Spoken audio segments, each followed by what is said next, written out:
Deus. A paz de Cristo, irmãos. Você pode tomar seu assento, querido. Que prazer poder estar novamente nessa amada igreja. Obrigado, pastor Fábio, pelo convite, por nos receber de forma tão carinhosa. Tivemos hoje à tarde com a liderança da juventude poder estar à noite reunido nesse primeiro encontro, nesse primeiro Conecta Jovens. Eu quero convidar você, sentado como você está, para abrir sua Bíblia no texto que a gente vai meditar juntos, livro do Gênesis, capítulo 22. Gênesis 22 é o texto que Deus trouxe ao meu coração e eu quero compartilhar com você essa noite.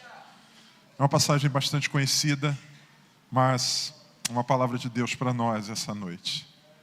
Gênesis 22, a gente vai ler a partir do versículo 1.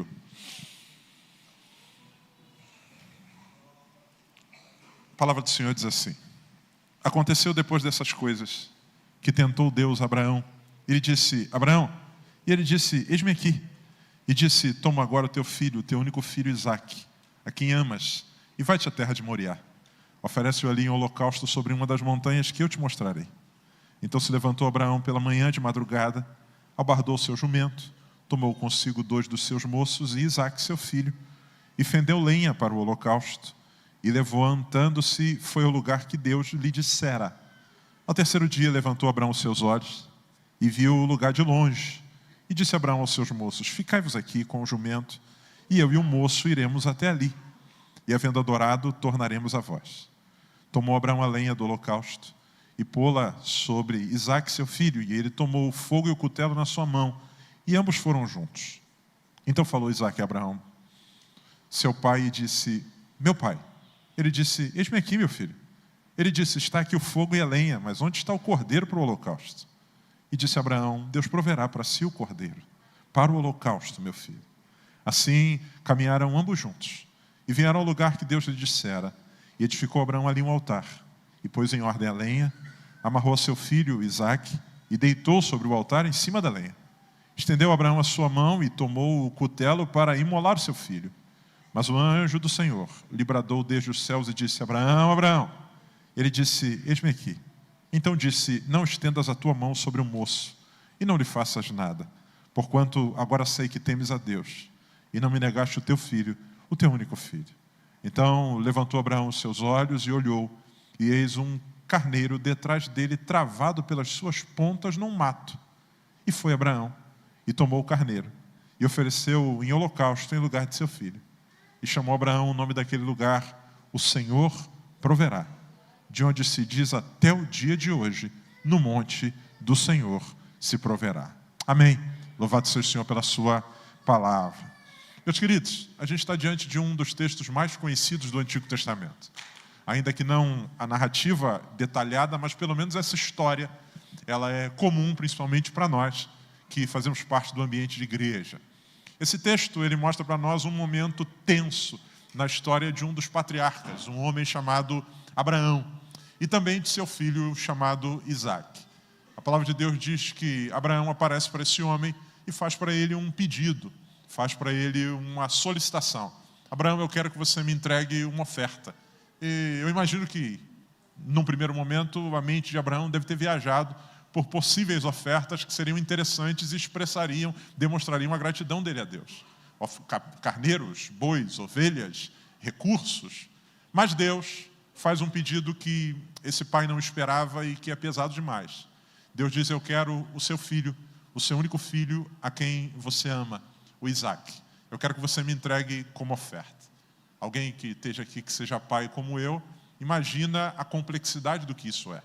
Deus está pedindo para ele algo no qual o nosso coração está profundamente conectado. A palavra de Deus diz que Abraão atende aquele pedido do Senhor, pega o seu filho, faz uma caminhada em direção ao lugar que Deus havia lhe dito que seria o lugar da entrega. Essa caminhada dura 3 dias. Eles chegam naquele lugar, no alto de um monte. Ele prepara um altar, deita o seu filho em cima. Quando vai imolá-lo, quando vai sacrificá-lo, Deus intervém. Há uma voz do céu, um anjo brada, diz: Abraão, não faça isso, agora sei que você teme a Deus. Isaque é tirado do altar, um animal então é colocado no seu lugar. Essa é a história. Como eu disse, ela é bastante conhecida. Marca para nós e descreve para nós o quanto esse homem é alguém de fé. Porém, Ao ler Gênesis 22, nós corremos um risco. E que risco é esse? Acharmos que Gênesis 22 tem como foco central a figura de Abraão. Acharmos que Gênesis 22 é sobre o quanto Abraão foi generoso e desprendido em entregar. Quando, na verdade, não é isso que a Bíblia quer deixar claro para nós. Gênesis 22 não é sobre uma história, ou não é a história do quanto Abraão foi desprendido. Gênesis 22 é uma história não sobre Abraão. Gênesis 22 é uma história sobre Deus. O centro da narrativa é o Senhor nosso Deus. O que Abraão fez foi significativo? É óbvio que foi. Eu não me imagino como pai tendo que atender um pedido desse, deitar um filho em cima de um altar e ter a responsabilidade terrível de ter que apresentá-lo como um sacrifício que vai redundar na sua morte. O que Abraão fez foi muito interessante, só que preste muita atenção. O centro de Gênesis 22 é Deus. Porque Abraão, em primeiro lugar, só fez o que fez porque conhecia o caráter de Deus. A nossa disponibilidade em entregar, ela é regulada também pelo conhecimento do caráter de quem nos pede. Imagine você, se você não soubesse que eu seria o pregador do culto essa noite. Você está sentado aí no seu banco, eu entro rapidamente pela porta da igreja, sento do seu lado e digo assim: meu querido, qual é seu nome? Teu nome qual é? Felipe, eu preciso... Você tem carro, Felipe? Imagina que você tem um carro. Eu sento do seu lado e digo assim: Felipe, eu preciso da chave do seu carro agora. O que provavelmente o Felipe diria?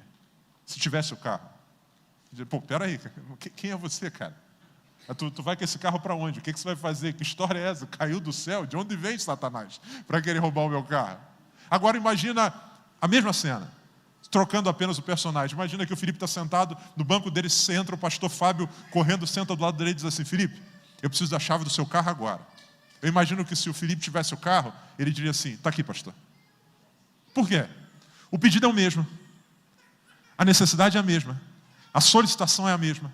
O que faz diferença na entrega é o conhecimento de quem pede.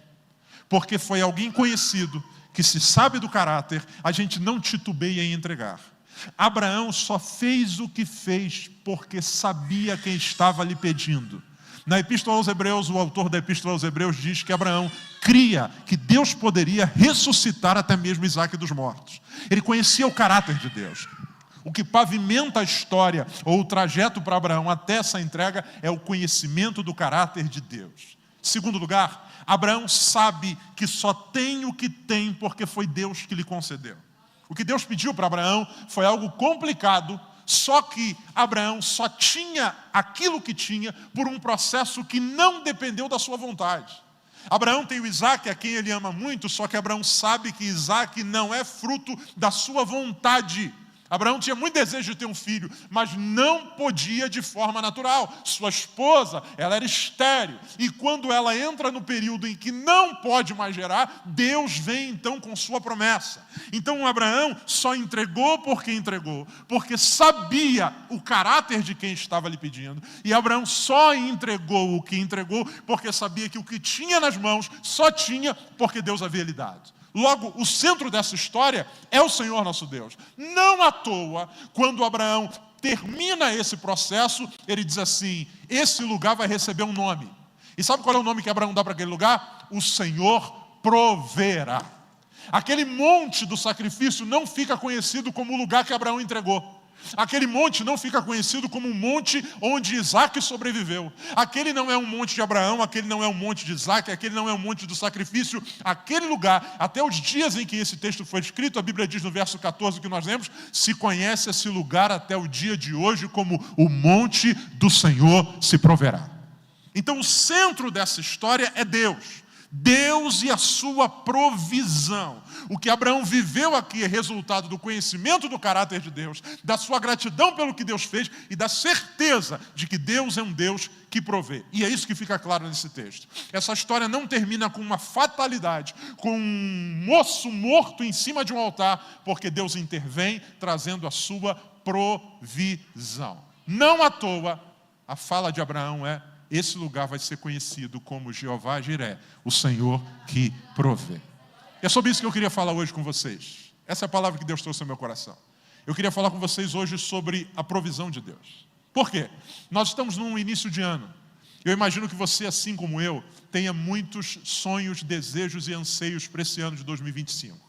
De forma individual, de forma coletiva, enquanto ministério jovem, enquanto igreja, enquanto família. Eu não sei você, mas muito do que me separa da realidade da execução dos meus planos é uma coisa chamada recurso. Sonho eu tenho bastante, projeto eu tenho bastante. Eu ainda não tenho uma casa própria, mas na minha cabeça eu tenho todos os detalhes da minha casa. Se você me perguntar, eu te digo tudo. Metro quadrado, tipo de piso, eu tenho tudo na cabeça. O que separa a minha casa imaginária da minha casa real é apenas um detalhe: recurso. Eu não tenho o carro que eu gostaria de ter, mas eu digo para você, descrevo com detalhes o carro que eu gostaria de ter. O que separa eu do meu carro é apenas uma coisa: recurso. Nós temos muitos planos para esse ano. E muitas vezes o que nos limita é a realidade do recurso. Falta-nos provisão para ver executado aquilo que trazemos de sonho no nosso coração. Esse texto de Gênesis 22 revela para nós uma realidade que nós não podemos esquecer a respeito do caráter de Deus. Deus é aquele que provê. Deus provê. E eu queria convidar você para a gente, no tempo que eu tenho, meditar sobre algumas realidades a respeito da provisão de Deus. E a gente vai fazer isso na perspectiva de perguntas e respostas. Eu quero fazer algumas perguntas para esse texto e a partir, ou nesse texto, extrair respostas. Primeira pergunta, se você puder, repita comigo, por favor. Onde? Pode ser melhor, diga onde. Deus provê. Preste muita atenção. Deus fez um pedido para Abraão, que é um pedido pesado. Deus disse para ele: eu quero seu filho, o seu único filho, aquele a quem você ama. Só que Deus não apenas faz um pedido do que quer. Deus diz como quer. E nessa perspectiva de descrição, Deus acrescenta um elemento que é onde quer. No versículo de número 2, Deus diz para Abraão: eu quero que você me ofereça o Isaque, seu filho, em sacrifício sobre uma das montanhas que eu te direi. A outra versão que diz que eu te mostrarei.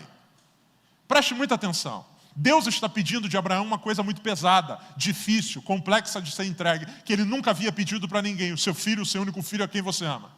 Só que Deus, além de dizer o que quer, Deus diz onde quer. Deus diz para ele: você vai sacrificar o seu filho num lugar que eu vou te mostrar. Ora, pense comigo, o que Deus está pedindo para Abraão é tão complicado que Abraão poderia ter dito: Senhor, eu entrego o meu filho, eu vou fazer isso aqui no quintal de casa. Eu vou fazer aqui na varanda. Ó, tem um altar ali na frente que eu construí. Porque é tão complicado, só que Deus diz para ele: não, eu não quero apenas algo grande de você. Eu vou te dar uma direção. E eu quero que você me apresente o que eu estou te pedindo no lugar em que eu vou te mostrar. Onde Deus provê. A palavra de Deus diz que Abraão foi caminhando, uma caminhada de 3 dias. E eu imagino que se eu fosse Abraão caminhando com meu filho em direção àquele lugar, eu provavelmente estaria no caminho olhando o tempo inteiro procurando a provisão de Deus. Afinal de contas, se eu sei que Deus é provedor, então eu estaria olhando. O filho perguntou: o que foi, pai? Não, nada não, estou procurando. Ele foi, e em nenhum lugar do caminho a provisão estava. Até que Abraão chegou no lugar que Deus havia ordenado. E é no lugar que Deus havia ordenado que o milagre de provisão aconteceu. Onde Deus provê? Deus é provedor? Sem dúvida nenhuma. Mas onde Deus provê? Diga comigo, por favor. Deus provê no lugar da obediência. Deus diz: eu quero algo e eu vou te mostrar o lugar onde eu quero. Ouça, obediência parcial é desobediência total. Deus não diz apenas o que quer. Deus dá uma geografia onde quer que esse altar seja feito, que esse filho, essa oferta seja entregue. Abraão poderia ter negociado com Deus, dizendo: Deus, o que o Senhor está pedindo é muito difícil, então eu te dou a coisa certa no lugar errado.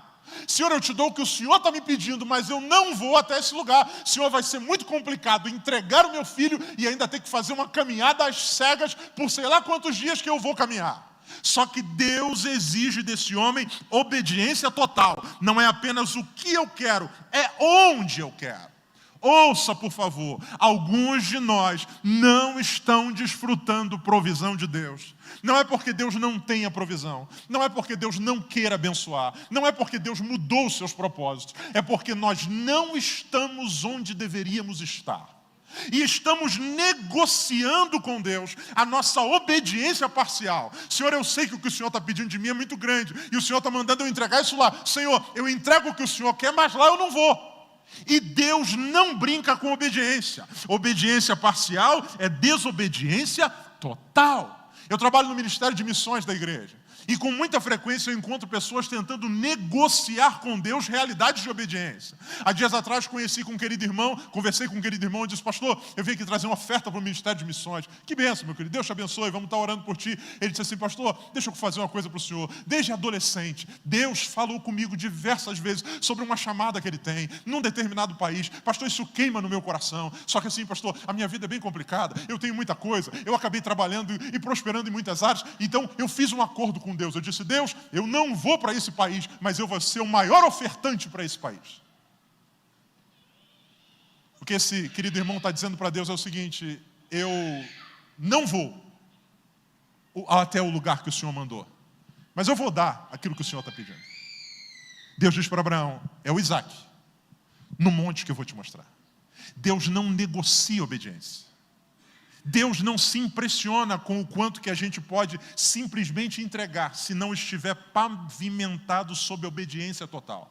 Deus diz: eu quero um altar, eu quero uma vítima, eu quero teu filho, mas eu quero que você vá até o lugar que eu vou te mostrar. E quando você chegar no lugar certo, a provisão vai te visitar lá. Lucas 15, a Bíblia conta a história de uma família em crise. A família do filho pródigo. O moleque sai de casa, rompe, faz loucuras, e até que chega num momento do texto onde a gente está diante de um verdadeiro paradoxo. Nós temos um filho caçula, de um pai rico e generoso, que está num chiqueiro passando necessidade. E a pergunta é: como ou por que um pai rico e generoso tem um filho passando necessidade no chiqueiro? A resposta é muito simples. Não falta recurso para o pai. Não falta a vontade do pai de abençoar. Não falta provisão para o pai. O que falta é a obediência do filho. O pai do filho pródigo não manda marmita para o filho no chiqueiro. O pai do filho pródigo não pede um iFood para entregar lá no meio dos porcos. O pai está com tudo pronto, esperando ele no lugar da obediência. Eu tenho tudo o que você precisa. Eu só espero você chegar. A hora que aquele moleque cai em si, ele diz: eu vou voltar para a casa do meu pai. A palavra de Deus diz que quando ele entra a caminho, que o pai o vê de longe, o pai corre, abraça e beija, e ele descobre: tudo meu pai tinha pronto. O pai diz assim: sua sandália está pronta, sua roupa está pronta, seu anel está pronto, sua festa está pronta, o bezerro está pronto, só faltava você. Deus não pode patrocinar a nossa desobediência. Desobediência parcial ou obediência total. Obediência parcial é desobediência total. Pastor, eu sei que Deus me queria lá, mas eu estou fazendo o que Deus quer aqui. Não tente negociar com Deus obediência. Se Deus quer você lá, é lá. O desejo de Deus não tem a ver apenas com Isaac. Deus não quer apenas o Isaac. Deus quer saber o quanto ele tem de Abraão. E por isso ele diz: eu quero a tua oferta no lugar que eu vou te mostrar.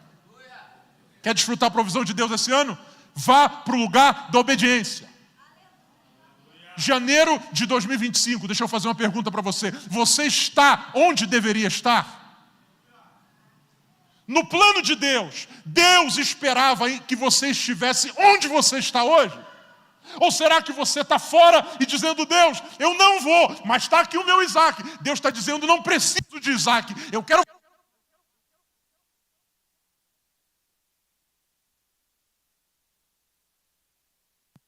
Desobediência total.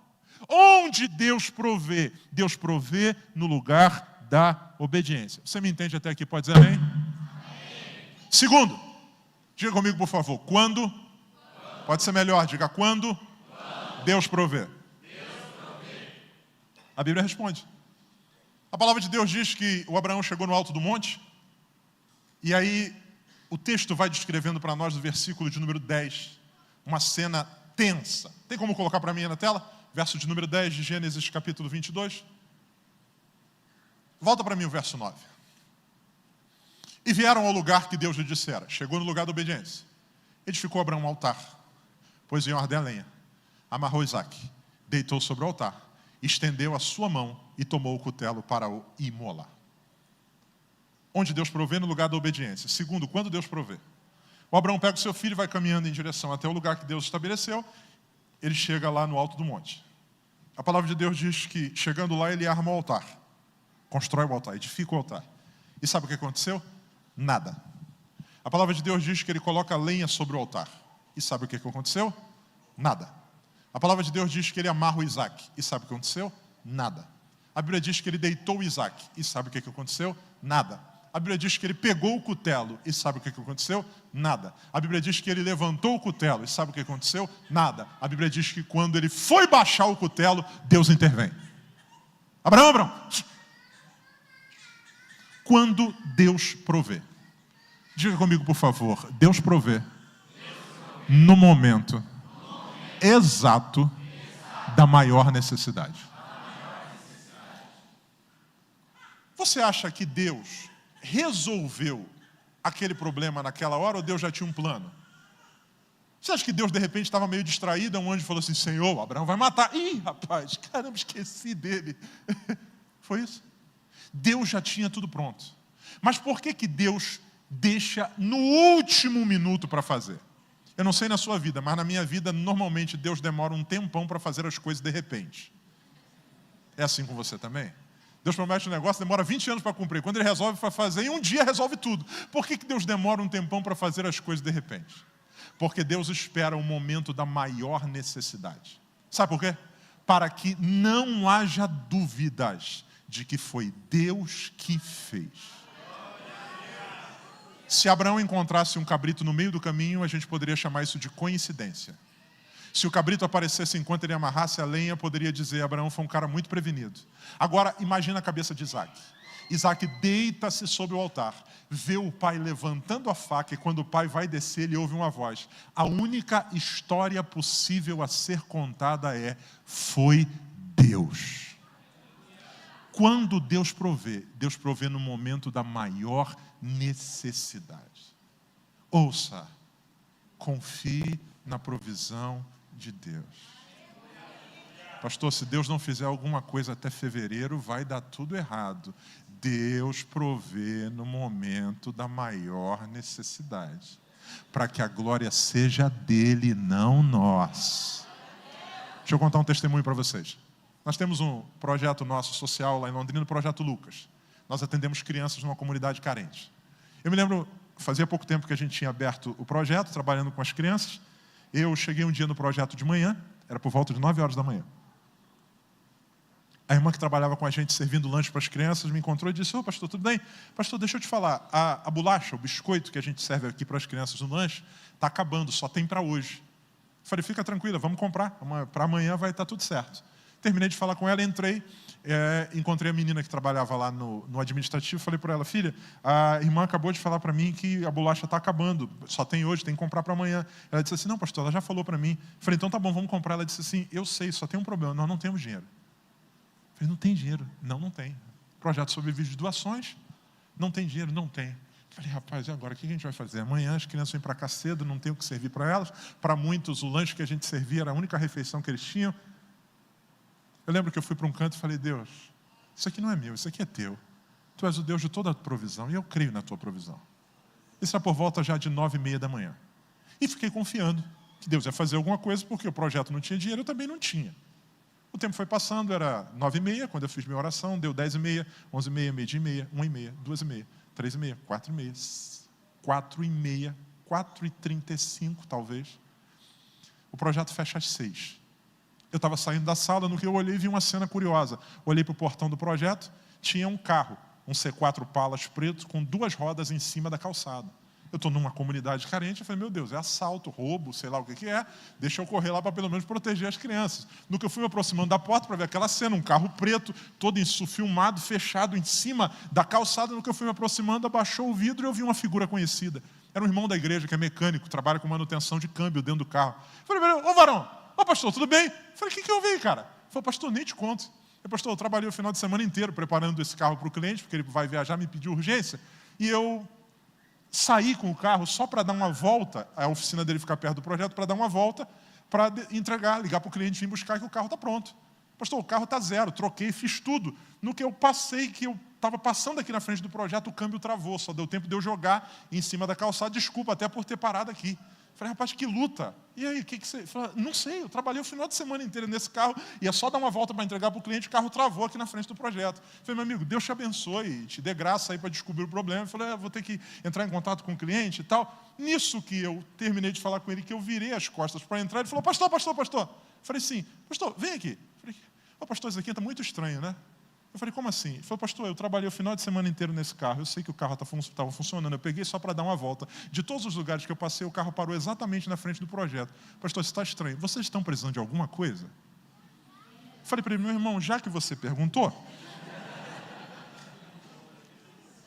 Isso era por volta de 4h30, 4h40 da tarde. Falei para ele, já que você perguntou, falei, rapaz, hoje eu cheguei cedo aqui e a irmã falou que acabou o biscoito, a bolacha das crianças e a gente está vendo um jeito de comprar. Falei, pastor, fica tranquilo. Eu virei as costas no que eu entrei, ele deu partida no carro, o câmbio destravou, ele saiu. 4h30, 4h40, 4h45, 5, 5h20, 5h30, eu ouço uma buzina. Pá, pá, pá. No que eu saio na porta, o mesmo C4. Fui me aproximando e disse assim, pastor, chama mais gente porque o carro é grande. C4 palas. Fomos pegando caixas e caixas de biscoito, biscoito recheado, rosquinha. Fomos pegando, levando, colocando, botando. Quando nós colocamos a última caixa no armário do projeto, que fechamos, faltava 1 minuto para as 18 horas. O projeto fechava às 6. Vou fazer uma pergunta. Deus não podia ter mandado esse biscoito 10 horas da manhã? Deus não podia ter travado esse câmbio 11h20? Por que Deus deixou para o último minuto? Porque se talvez esse biscoito tivesse chegado às 10, eu não estaria contando esse testemunho aqui hoje. Mas Deus deixa para o momento exato da necessidade, para que a glória seja toda dele, não nós. Quando Deus provê no momento exato da maior necessidade. Pastor, Deus disse que ia curar. Pastor, eu já fiz os exames, eu já fiz o risco cirúrgico, a cirurgia está marcada e nada. Creia, no momento exato da maior necessidade, Deus é poderoso para gritar e enviar a sua provisão. Descansa, meu irmão. Não é na nossa hora, é na hora dele para que a glória seja dele e não nós. Primeiro, onde Deus provê no lugar da obediência. Segundo, quando Deus provê no momento da maior necessidade. Não proveu na hora do altar, não proveu na hora da lenha, não provou na hora que Isaac deitou, não proveu quando o cutelo levantou, mas quando não havia mais jeito, se Deus não intervisse, geraria um problema. Nessa hora Deus age e a glória é dele. Terceiro lugar, diga comigo, por favor, como? Pode ser melhor, diga como? Deus provê. Põe para mim, por favor, o versículo de número 11. Aqui há algo interessantíssimo. A Bíblia diz aqui como Deus provê. O verso 11 diz assim, mas o anjo do Senhor lhe bradou desde os céus. Abraão, Abraão. E ele disse, eis-me aqui. Próximo, verso 12. Então disse, não estendas a tua mão sobre o moço e não faça nada, porquanto agora sei que temes a Deus e não me negaste teu filho, teu único filho. Verso 13, por favor. Então levantou Abraão os olhos, olhou, e eis que um carneiro de trás dele, travado pelas suas pontas, num mato. E foi Abraão, tomou o carneiro, ofereceu em holocausto em lugar do seu filho. Como Deus provê? A Bíblia aqui revela para nós que Deus provê pelo menos de duas formas. Deus provê de forma sobrenatural e Deus provê de forma natural. O Abraão está com a mão levantada, vai descer para imolar. A Bíblia diz que é uma intervenção sobrenatural. O verso de número 11. O verso de número 11, você leu comigo, a Bíblia diz que um anjo do céu bradou em alta voz. Abraão, Abraão. A primeira dimensão da provisão que acontece aqui é um anjo do céu gritando e falando com Abraão. A Bíblia diz que Abraão ouviu a voz de um anjo do Senhor. Irmão, eu nunca vi anjo. Também nunca ouvi a voz de anjo, mas imagino que deva ser algo espetacular. Se você já viu, depois me conta como é, que eu tenho curiosidade de saber. Fato é que ele ouviu uma voz gritando do céu, e era o anjo do Senhor, dizendo: Abraão, Abraão. A primeira intervenção de Deus com provisão aqui é sobrenatural. Um anjo gritando e falando com Abraão para que ele pare. Só que a palavra de Deus diz que depois que o anjo fala, o anjo diz: Abraão, não faça isso, porque agora eu sei que temes a Deus, como não me negaste o teu único filho. Quando o anjo para de falar, o anjo não dá instruções. O anjo não diz: olha para trás. O anjo não diz: Abraão, não sei o quê. A palavra de Deus diz que Abraão ergue os olhos e vê um mato se mexendo. Aqui. Ele se aproxima, e no que ele se aproxima, o que ele vê? Um cabrito preso pelos chifres no mato. Uma cena comum dentro daquela região. Provavelmente um cabrito montês, aquele que tem o chifre enrolado. Eles subiam das regiões montanhosas, dependendo da vegetação, às vezes ficava preso. Abraão experimenta a provisão de Deus em duas dimensões. Abraão vê um anjo, ou ouve um anjo gritando, era a provisão de Deus. E Abraão vê, a Bíblia não diz que o cabrito desceu do céu. A Bíblia não diz que o cabrito subiu da terra. A Bíblia diz que o cabrito estava preso no meio do mato. Abraão experimenta uma dimensão de provisão sobrenatural, um anjo falando. E Abraão experimenta uma dimensão de provisão natural. Ele vê um cabrito preso no meio do mato. Como Deus provê? Deus provê de forma sobrenatural. E Deus provê de forma simples e natural para cumprir o seu propósito em nós. Ouça, nós precisamos crer e estar sensíveis para perceber a provisão de Deus. Deus provê de forma sobrenatural. Aquilo que a gente não consegue explicar, aquilo que a mente humana não consegue produzir. Imagina o que é um anjo do céu gritando seu nome. Jodson, Jodson. Meu Deus, é de estremecer a alma. Eu nunca vi isso, um anjo do céu gritando. Deus faz coisas absurdas, inimagináveis, impensáveis, incalculáveis para nos abençoar. Deus provê de forma sobrenatural. 2025 é um ano de, se a gente estiver no lugar da obediência, nós experimentaremos provisões sobrenaturais da parte de Deus. Coisas que não fecham a conta. Deixa eu contar um testemunho para você, para ilustrar isso, da minha vida. Eu, pelo sotaque, vocês já imaginam que eu não sou do Paraná, né? Alguns me conhecem, os que não me conhecem, fui criado a minha vida inteira no Rio de Janeiro. Faz 12 anos só que eu estou em Londrina. Pois muito bem, por conta dos pais da minha esposa ainda morarem lá, a gente tenta, se esforça por pelo menos 1 ou 2 vezes por ano ir no Rio de Janeiro para rever essa parte da nossa família. E vai fazer uns 4 anos atrás, a gente tinha voltado do Rio de Janeiro, iniciozinho do ano, e já se organizando para talvez no outro ano, e dinheiro pouco. Eu entrei na internet para fazer uma pesquisa de passagem já para o final do ano e encontrei uma passagem muito barata. Saindo de Londrina para o Rio de Janeiro, ida e volta, R$170. 4 anos atrás isso. Eu olhei e falei: é Deus. Perdão, não era saindo de Londrina, nem para o Rio de Janeiro, R$170. Só tinha um detalhe, essa passagem saía de Curitiba. Curitiba, Rio, Rio, Curitiba, R$170. Sou eu, a esposa, na época eu tinha só 2 filhos, uma quantidade grande de gente, eu falei: olha... Falei com a minha esposa: amor, vamos comprar essa passagem aqui? Falou: amor, mas está saindo de Curitiba. Eu falei: não, até lá a gente dá um jeito. Curitiba é o de menos. O mais complicado é até chegar no Rio de Janeiro. 170 a gente não vai conseguir isso em lugar nenhum. Compramos, metemos o cartão 10, 12 vezes e fomos pagando aquele troço. Foi um ano muito difícil. Ainda estávamos naquele período ali pandêmico e a gente enfrentou algumas dificuldades que fizeram a gente ter que tomar algumas decisões. Dentre elas, a gente teve que vender o nosso carro. Ficamos sem carro. E aí, os meses foram passando e a data da viagem foi chegando. A nossa viagem era no dia 20 de dezembro daquele ano. Mês de setembro, estávamos sem carro, e aí começou a apertar. Como é que a gente vai fazer para chegar até Curitiba, né? Vamos ver voo. Fui pesquisar voo, passagem em Londrina para Curitiba, estava quase R$1.000. Está maluco, vou pagar R$1.000 para ir de Londrina para Curitiba, sendo que de Curitiba para o Rio eu paguei 170. Nem que eu tivesse esse dinheiro e não tinha mesmo. Falei: não vai dar para ir de avião. Fomos ver de ônibus, também estava caro. Os horários não fechavam para a gente chegar a tempo de embarcar com 2 crianças. Não tinha como. Fui ver para alocar um carro.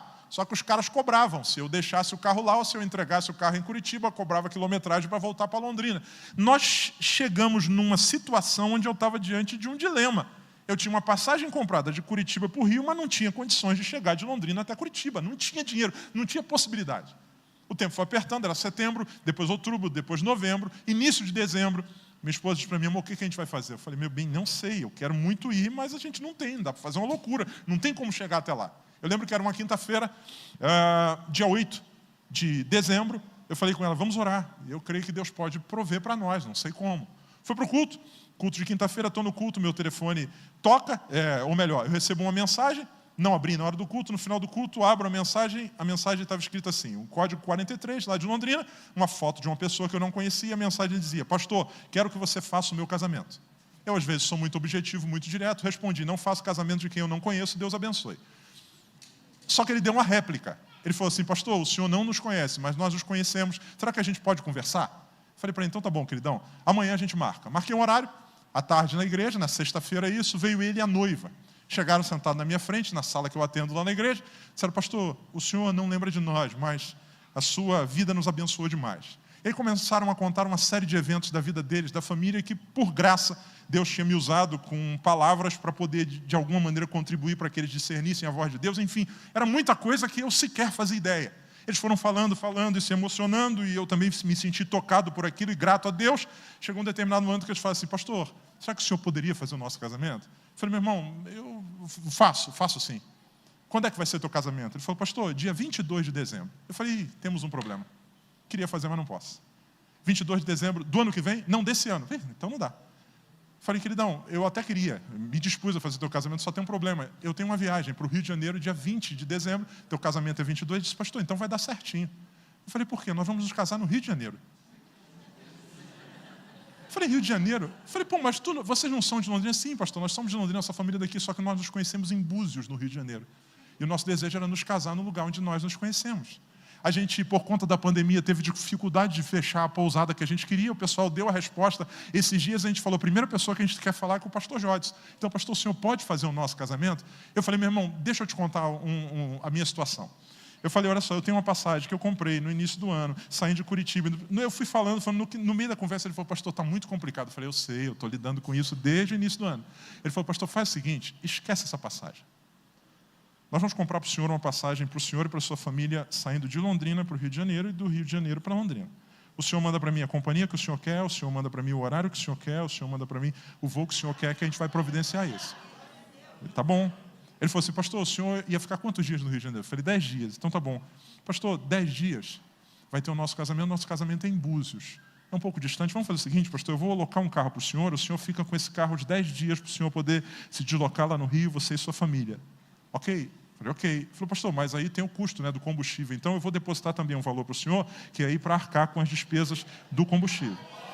Pastor, meu casamento é no sábado, numa pousada em Búzios. Pastor, eu queria muito que o senhor pudesse aproveitar. Então, que tal o senhor entrar na sexta-feira, o senhor dorme lá com a sua esposa, fica o sábado com a gente, celebra o casamento, domingo o senhor toma um café da manhã e depois o senhor volta para o Rio de Janeiro. O que o senhor acha? Eu falei, mamãe, eu tenho que ver com a minha esposa, porque a nossa agenda é bem corrida.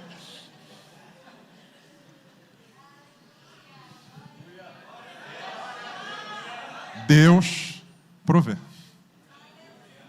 Deus provê. Deus provê de forma sobrenatural. Qual é a probabilidade de alguém em Londrina resolver se casar no Rio de Janeiro, no mês de dezembro, numa pousada, na mesma data que eu tenho uma passagem comprada, que eu não tenho dinheiro para ir? Qual é a probabilidade dessas conjunto inteiro de fatores se encaixarem? Existe uma probabilidade chamada Deus de toda a provisão. Jeová Jireh. Deus provê de forma sobrenatural. Ouça, amado, quando os nossos recursos se esgotam, os de Deus continuam abundantes. Quando o nosso braço parece que não vai alcançar, a mão do Senhor não está encolhida para não poder salvar. Deus é o Deus de toda provisão. Deus provê de forma sobrenatural. E Ele fez isso aqui, gritando, um anjo do céu gritando, uma situação inesperada, incrível. Só que o mesmo Deus que provê de forma sobrenatural, o Deus que manda um anjo, ou que faz um anjo falar do céu, é o Deus que faz isso aqui, ó. Um mato mexendo. Que é isso? Chupa-cabra, sei lá o que é. Uma onça, é um inimigo. Quando Abraão se aproxima, ele vê um cabrito. Uma cena aparentemente comum, só que para Abraão aquilo tem um significado. Aquilo é o símbolo da provisão de Deus. O Deus que provê em coisas absurdas é o Deus também que nos surpreende com a sua provisão em pequenas coisas, que para os outros parecem comuns, mas para quem estava esperando a provisão de Deus, sabe que veio dele. Deixa eu contar mais um testemunho para vocês. Vai fazer uns 15, 16 anos. Eu morava ainda no Rio de Janeiro. Minha família é oriunda do Nordeste. A gente ainda mantém na nossa família o costume, a tradição de comer comidas nordestinas. Eu me lembro que eu morava no Rio ainda com os meus pais, não era casado. Eu ia pregar naquele dia num determinado estado do Brasil. Acordei de manhã, tomei café e estava me preparando para ir para o aeroporto. Irmão, e me deu uma vontade, eu não sei se você já teve isso, sabe, uma vontade que dá de você comer um negócio? Talvez você esteja sentindo isso agora, enquanto eu estou falando aqui. A vontade de comer, não é uma vontade de comer, é vontade de comer aquele negócio. Deu uma vontade de comer um negócio lá da nossa terra do Nordeste. Eu lembro que eu falei com a minha mãe, estou com vontade de comer uma comida lá da nossa terra. Ela falou, o que é? Eu falei, eu estou com vontade de comer cuscuz de milho, aquele cuscuz amarelo, galinha caipira e de sobremesa quindim, aquele doce feito com ovos e com coco. Ela falou, não, então tá bom, você vai viajar, depois que você voltando a gente vê, compra os ingredientes e faz. Mas assim, é aquela vontade que você não quer comprar o ingrediente depois, você quer comer naquele dia. Pois bem, saio eu, pego um táxi, vou para o aeroporto, chego no aeroporto, embarco por volta de meio-dia, o voo decola, quando ele atinge lá a altitude de cruzeiro, a aeromoça da TAM, na época, hoje Latam, diz assim, senhoras e senhores passageiros, hoje daqui a pouco iniciaremos o nosso serviço de bordo, e nesse mês a TAM está com uma ação especial para os voos que acontecem no horário do almoço. Ela foi falando e eu... Uma ação chamada Sabores do Brasil. A cada dia nós temos o cardápio de uma região do país e hoje o cardápio será da região Nordeste. Já sabe onde é que isso vai dar, né?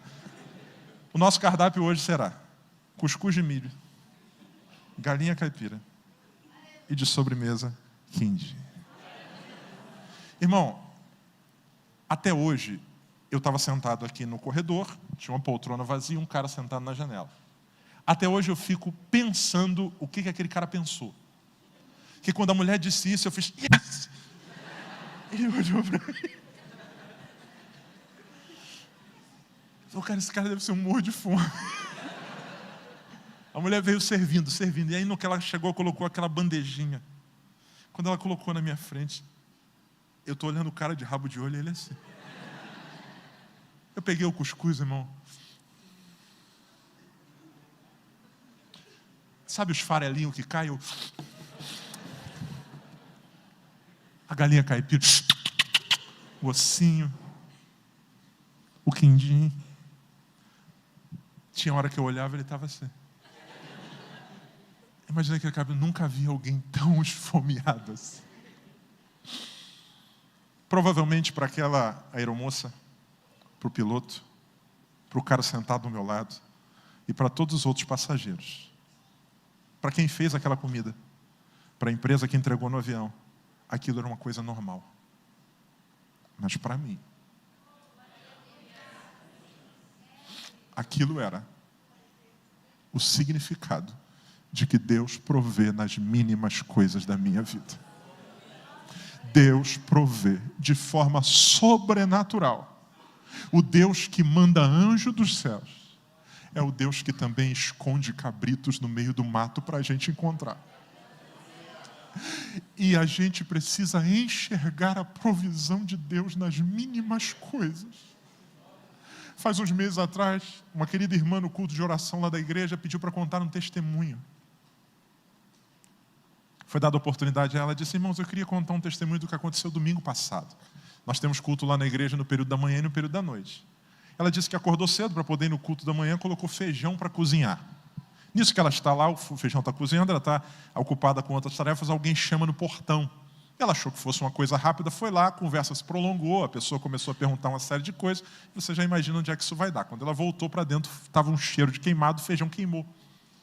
Era o feijão que eu queria comer, que fiz para o almoço, tinha feito para o almoço da família, estava perto do horário do culto, ela diz, eu vou para a igreja, deixa o feijão para lá, eu vou para o culto. Foi para o culto. Foi para o culto, participou do culto, da liturgia, o culto, quando o culto está por terminar, ela olha para um lado, tem uma irmã do outro lado, numa fileira, falando assim, não vai embora não, quero falar com você. Tá bom, uma pessoa conhecida, terminou o culto, a irmã veio na direção dela e disse, minha irmã, eu queria falar contigo. Falou, o que é? Irmã, a irmã não me leva a mão, não sei nem como é que a irmã vai interpretar isso. Mas assim, irmã, desde que eu cheguei aqui no culto, Deus colocou algo no meu coração, irmã, não me leva a mal. Porque a irmã pode interpretar ruim, mas eu até fiz prova de dizer, Deus, se foi isso mesmo, Senhor, tira da minha cabeça. Irmã, eu estou o culto inteiro preocupada com isso, porque Deus estava falando no meu coração. Irmã, eu cozinhei feijão hoje cedo. E Deus disse que é para eu te dar uma panela de feijão. A irmã aceita. Falou, hã? A irmã aceita o feijão? Aceita, irmã. Aí contou a história. O que é uma panela de feijão? É um cabrito preso. Isso acontece toda hora. Esse cabrito com esse chifre miserável, cabrito burro, prendeu o chifre. Só que para quem está esperando a provisão de Deus, aquilo não é comum. É alguém que chega e diz assim, eu trouxe um negocinho para você, não é nada. Você olha e diz, é exatamente o que eu estava precisando. Deus provê de forma sobrenatural. 2025 é o ano de nós vermos os céus se abrirem sobre nós se nós estivermos no lugar da obediência. 2025 é o ano de experimentarmos coisas espantosas, inimagináveis, incríveis e impossíveis, porque Deus é o Deus que rasga os céus. Mas 2025 também é o ano de vermos Deus surpreender a gente nas pequenas coisas. Para todo mundo será comum, para todo mundo será normal, para todo mundo será mais um dia, para todo mundo será mais um detalhe, para todo mundo será mais uma besteira. Mas quando a gente ver, a gente vai dizer, foi Deus que colocou esse cabrito aqui. Deus provê de forma sobrenatural e de forma natural. Em último lugar, por causa do tempo, aqui eu termino. Repita comigo, por favor. Para quem? Pode ser melhor, diga para quem? Deus provê. Gênesis 22 mostra para nós que Deus provê de forma natural e sobrenatural. E Gênesis 22 mostra para nós que existem dois níveis de provisão de Deus. Eu queria que você pensasse e olhasse comigo para a figura de Isaac. Esse evento descrito em Gênesis 22 termina com Isaac descendo do altar. Ele era para ter morrido e não morreu. Ele era para ter sido imolado e não foi. Ele sai do altar vivo e volta para sua casa. A provisão de Deus para Isaac, ela tem um sentido. A provisão de Deus para Isaac é a provisão que faz a preservação da vida. Era para eu ter morrido, porque Deus interveio, eu não morri. Se alguém entrevistasse o menino Isaac e dissesse o que houve, ele diria, Deus é maravilhoso, porque era para eu ter morrido e eu não morri. Provisão. Só que a Bíblia mostra para nós uma segunda dimensão de provisão. Versículo de número 15, por favor, de Gênesis 22. Verso 15. Então o anjo do Senhor bradou a Abraão pela segunda vez. O anjo não falou uma vez só. O anjo falou a primeira. Abraão viu o cabrito, trouxe o cabrito, colocou no altar, tirou Isaac, e a Bíblia diz, o anjo do Senhor bradou pela segunda vez desde os céus. Verso 16. E disse, por mim mesmo jurei, diz o Senhor, porquanto fizeste esta ação e não me negaste o teu filho, o teu único, próximo, que deveras te abençoarei. E grandissimamente multiplicarei a tua descendência como as estrelas do céu e como a areia que está na praia do mar. A tua semente possuirá a porta dos seus inimigos. Verso 18. E em tua semente serão benditas todas as nações da terra, porquanto obedecestes a minha voz. O Isaac era para ter morrido e não morreu. O Abraão, Deus diz, porque você não me negou o teu filho, eu tenho uma provisão especial para você. Eu te pedi um filho e você não teve medo de me entregar. Eu vou te dar não apenas um filho, eu vou te dar uma descendência numerosa. Você não teve medo de entregar um. Eu vou te dar tantos que você não vai poder nem contar. Eles serão como as estrelas do céu, eles serão como a areia da praia do mar. Você não teve medo de perder o teu descendente aqui. Eu quero te dizer que o que eu tenho para você vai muito além de você. Em ti serão benditas todas as famílias da terra. Para quem Deus provê? Deus provê em dois níveis. Primeiro, todo o ser humano vivo nesse dia 25 de janeiro desfrutou da provisão de Deus. Eu vou repetir. Todo ser humano vivo no dia 25 de janeiro de 2025 desfrutou da provisão de Deus. A Bíblia diz que é o Senhor que nos dá o fôlego de vida. A Bíblia diz que são as misericórdias do Senhor que são a causa de nós não sermos consumidos. A Bíblia diz que o Senhor faz nascer o sol sobre justos e injustos. Todo ser humano vivo, quer seja ele ateu ou qualquer outro tipo de credo que não reconheça Deus, que não creia que Ele existe, que acha que Ele é uma falácia, todo ser humano vivo desfrutou hoje da provisão de Deus. E que provisão é essa? A provisão para a manutenção da vida. Deus foi bom para com todos e por isso a gente deitou, não morreu e acordou. Amém ou não amém? Só que existe um segundo nível de provisão. Todo ser humano vivo desfrutou da provisão para a manutenção da vida. Isaac era para ter morrido e não morreu. Só que para Abraão Deus disse, para você eu tenho algo mais. Para você eu tenho uma promessa que vai além de você. Para você eu tenho coisas que são maiores do que você pode contabilizar. Para você eu tenho realidades que vão muito além da sua própria dimensão. Em você serão benditas todas as famílias da terra. A tua semente será numerosa. Ela vencerá todos os seus inimigos. E da semente de Abraão veio inclusive o Salvador do mundo chamado Jesus Cristo. Eu termino fazendo uma pergunta para você. Como é que você quer viver em 2025? 31 de dezembro, se for ter culto da virada aqui na igreja, que testemunho você quer contar? Algumas pessoas contarão o seguinte testemunho. Irmãos, eu estou muito feliz. Era para eu ter morrido e não morri. Estou terminando 2025 vivo, aleluia. Não que isso não seja motivo para se alegrar. Mas pessoas que viverão apenas sobrevivendo em 2025. Cuja vida se resume, para alguns, a pagar boleto e tentar emagrecer. Será que a vida é só isso? Será que a gente está aqui na Terra só para sobreviver? Será que a gente está na Terra só para levantar todos os dias? Meu Deus, eu não morri. Era para eu ter morrido e não morri. Sobrevivi! É isso que Deus tem para nós? A Bíblia diz que não. Jesus não disse que veio apenas para que a gente sobreviva. Jesus disse que veio para que a gente tenha vida e vida com abundância. O que diferencia quem vai sobreviver de quem vai viver tudo o que Deus tem é a entrega. É a entrega. Alguns de nós querem muito de Deus, mas Deus não tem quase nada de nós. Queremos que Deus abra os céus sobre nós, mas nós não damos nada a Deus. Deus não tem quase nada do nosso tempo.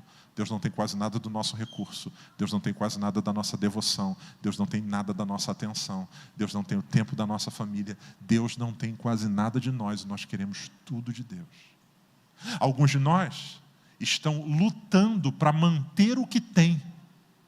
Não, pastor, isso aqui, esse celular aqui foi Deus que me deu, então eu tenho que guardar direitinho. Já botei 3 películas de aço nisso aqui, porque eu não posso perder. Isso aqui é muito sério, eu nem atendo, eu uso fone para não ter que tocar nele, porque vai que cai.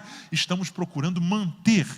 É o meu Isaac, só eu sei o quanto custou isso aqui. Pastor, quanto custou essa casa, quanto custou esse carro, quanto eu trabalhei para ganhar esse salário esse mês? Então, dá o dízimo? Não, pastor, 10% é muita coisa, porque eu sei o quanto que isso custou. Pastor, dá o meu tempo na igreja? Não, mas eu tenho que estudar muito, porque esse ano eu tenho vestibular. Agora que eu passei nesse concurso público, eu preciso desfrutar. Eu estou dizendo, eu preciso manter. E sabe o que Jesus disse? Jesus disse que quem quer salvar a sua vida, vai perder. Mas quem perder por amor dele, não perde. Quem perder por amor dele, vai achar. Em Lucas... ou melhor, em Marcos capítulo 10 tem uma cena curiosíssima. Vem um cara correndo ao encontro de Jesus, que nós conhecemos como mancebo de qualidade. Um cara rico, chega perto e diz assim, Jesus diz assim, Senhor, o que eu faço para herdar a vida eterna? Aí Jesus manda a letra para ele. Jesus diz, o negócio aqui, cara, é perder para ganhar. Não pode ter medo de perder o que você tem, você entrega tudo para mim, vai, vende tudo que tem, dá para pobre, que dá para rico você recupera. Agora, dá para pobre, irmão, é uma luta. Se você me der R$2, 10 minutos depois, você não acha nunca mais que eu já comprei alguma coisa na cantina da igreja. Dá para os pobres. Você vai ter um tesouro no céu, você vem e me segue. E o cara era rico. O cara a Bíblia diz que ele era dono de muitas propriedades. Ele vira as costas e sai triste. Isso desencadeia uma reação. Jesus diz para os seus discípulos, quão difícil é um rico entrar no reino dos céus. Mais fácil seria um camelo passar por uma agulha do que isso acontecer. Os discípulos dizem, então, Senhor, quem pode se salvar assim? Se é tão difícil, Jesus diz aquilo que é impossível para os homens, é possível para Deus. Aí, os discípulos voltam a interagir com Jesus. E aí os caras chegam perto de Jesus e dizem assim, Senhor, aquela coisa de pergunta, Senhor, deixa eu te fazer uma pergunta, se não me leva a mal, Não é que a gente esteja preocupado, assim. É só porque o Senhor tocou nesse assunto, a gente só queria assim, não me leva, só saber. Senhor, deixa eu te fazer uma pergunta. Esse cara que estava aqui te deixou, não te seguiu, mas em compensação tem tudo. E nós que deixamos tudo para te seguir? E nós que deixamos pai, mãe, irmãos, fazenda, recurso, dinheiro, como é que a gente fica? Aí Jesus olha para eles e diz: vocês estão preocupados com isso? Deixa eu dizer uma coisa para você. Não tem ninguém que, tendo deixado pai, irmãos, mãe ou qualquer outra coisa por amor de mim, não tem ninguém que, tendo entregado sua vida no meu altar, não desfrute de uma provisão maior do que ele possa imaginar. Não tem ninguém que, tendo feito isso, que não receba 100 vezes mais nessa vida e mais a vida que está por vir. 2025, você quer sobreviver? Continue se esforçando por manter o que você tem. Continue vivendo como você vive. Continue tentando guardar tudo que é seu. Continue escondendo o seu Isaac. Eu quero ter o Isaac. Senhor, foi para a escola, não voltou até agora. Essas crianças são complicadas. Senhor, o senhor não quer Ismael, não? Ismael está aqui, ó. É moleza o Ismael. Vai me livrar de um problema. Senhor, quer Agar? Eu te dou Agar. Senhor, a Sara, o senhor não quer levar a Sara, não, Senhor, para a tua presença, ela te ama tanto. Deus diz: eu quero o Isaac. E porque ele não teve medo de entregar tudo, Deus o surpreendeu com a abundância que eles jamais podiam imaginar. 2025 não é o ano de sobreviver. 2025 é o ano de viver tudo aquilo que Deus tem para nós. Você pode ficar de pé, por favor?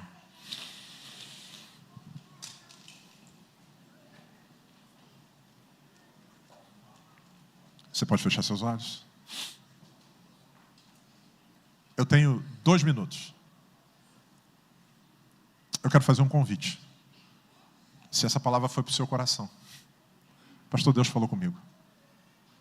Você que precisa de uma provisão urgente da parte de Deus. Você que sabe ou aprendeu hoje que a provisão ainda não veio, porque você não está no lugar certo. Você que tem estado ansioso, porque à medida que o relógio passa, você já deitou o Isaac, já levantou o cutelo. E se Deus não fizer alguma coisa nos próximos dias, pastor, não vai dar bom. Deus trouxe você a esse lugar para dizer: descansa. Faça a tua parte. A tua parte é entregar Isaac. A minha parte é decidir o que eu vou fazer com ele. Eu quero, em nome de Jesus, se essa palavra foi para você, convidar você para sair do seu lugar. Eu quero orar com você aqui à frente, em nome de Jesus. Pastor, Deus falou comigo. Sem enrolação. É ou não é? Se Deus falou, sai do seu lugar. Você que precisa de provisão de Deus. Você que está caminhando como Abraão. Só Deus sabe, e você sabe, que se não acontecer alguma coisa urgente, não vai ficar nada bom. Pastor, se esse quadro não virar até fevereiro, eu vou perder muita coisa. Deus te vê e Deus provê.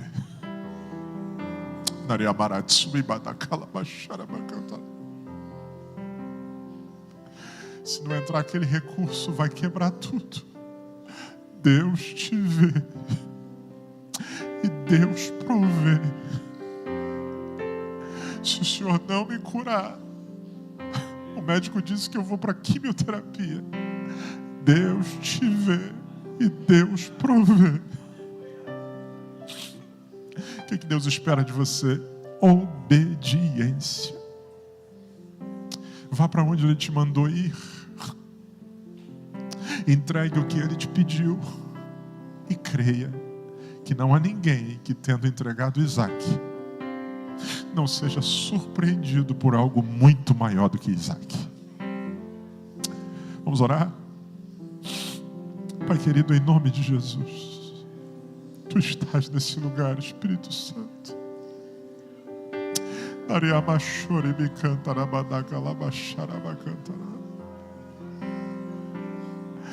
Essa palavra é um pão que será guardado por alguns para o dia da fome. Quando em março a falta vier, se lembrarão desse dia e dirão: Deus provê. Senhor, em nome de Jesus, eu quero orar a Tua palavra e te pedir, Deus, se cumpra em nós o que se cumpriu aquele dia no alto daquele monte. Que eu possa dizer o que Abraão disse, que os meus irmãos possam dizer o que Abraão disse: o Senhor provê. Senhor, Tu sabes a provisão que precisamos. Alguns precisam de provisões sobrenaturais, recursos que não cabem no orçamento, respostas que são incríveis, ações sobrenaturais. Tu és o Deus que provê o sobrenatural. Há filhos Teus, Deus, que precisam de provisões simples, coisas pequenas aos olhos dos outros, mas que para eles lhes falta. Eu te peço em nome de Jesus, surpreende, Deus. Faz o mato balançar, faz a gente ver os cabritos que o Senhor, por graça, escondeu na nossa estrada. Senhor, eu não quero sobreviver em 2025. Eu não quero, Senhor, apenas não morrer. Eu quero viver tudo o que Tu tens para mim. Então que essa noite, em nome de Jesus, seja uma noite de entrega, uma noite de primícias, como nós profetizamos aqui. Nós entregamos o Isaac, nós entregamos a nossa vida, nós colocamos tudo no Teu altar, porque não há ninguém que, tendo deixado tudo por amor a Ti, não fosse surpreendido pela Tua provisão. Tu não deves nada a ninguém, e Tu és o Deus que a Tua palavra diz que tem boa medida, sacudida, recalcada e transbordante, e que assim seja.